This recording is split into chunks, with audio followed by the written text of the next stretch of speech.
Now that you've connected the motion detector to your Ring alarm, let's mount it on your wall. Motion detectors watch for motion in a room or area. You can place your motion detector on a wall or in a corner.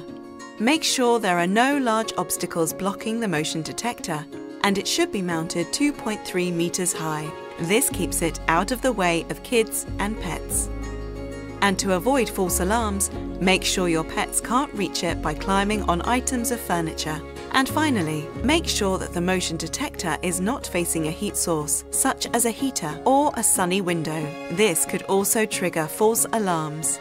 Before you mount the motion detector, you can use test mode to make sure there are no blind spots. When you've picked your location, you'll need to clean the area where you'll place your motion detector. This makes sure it will stick to the wall well. If you're mounting the motion detector on a wall, peel the backing of the 2 pieces of tape located on the back.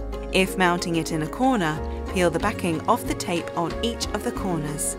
Then, press your motion detector into place. Don't forget, if you have pets, make sure you use the app to set the motion detector to the lowest settings.